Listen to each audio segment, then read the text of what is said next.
আসসালামু আলাইকুম। আজকে আপনাদেরকে দেখাবো কিভাবে আপনার হাতের মোবাইলটি দিয়েই যে কোনো একটি সিম বন্ধ করে দিতে পারবেন। তবে ওইটা দেখানোর আগে আপনাদের উদ্দেশ্যে আমি বলি, এই কাজটি কেউ অসৎ উপায়ে করবেন না। যার তার সিম আপনি বন্ধ করে দিতে যাবেন না। আপনি যদি অন্য একটি সিম বন্ধ করে দেন, ওই যে ডাটাটা ওই ডাটাটা আপনার এখানে সেভ হয়ে থাকবে, সেই সাথে অফিসেও সেভ হয়ে থাকবে। পরবর্তীতে আপনার যার সিমটা আপনি বন্ধ করে দিবেন, উনি আপনার বিরুদ্ধে আইনি প্রক্রিয়া গ্রহণ করতে পারবে।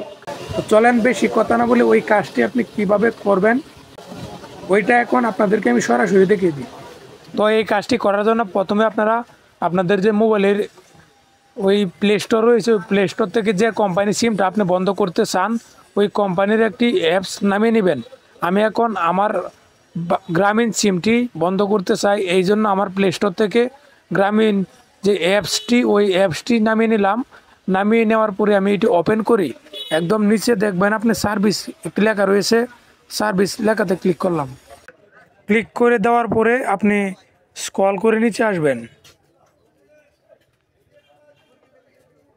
স্ক্রল করে নিচে আসার পরে এখানে লেখা রয়েছে দেখবেন হারানো সিম বন্ধ করুন। আপনি এইখান থেকে যে কোনো সিমই বন্ধ করে নিতে পারবেন।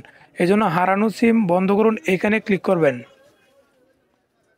এইখান থেকে আপনি যে সিমটা বন্ধ করতে চান ওই সিমের নাম্বারটি লিখবেন। লিখে দেওয়ার পরে ওই সিমের যে এনআইডি নম্বরটি রয়েছে ওই এনআইডি নম্বর এবং জন্ম তারিখটি লিখে দেওয়ার সাথে সাথেই ওই সিমটি বন্ধ হয়ে যাবে।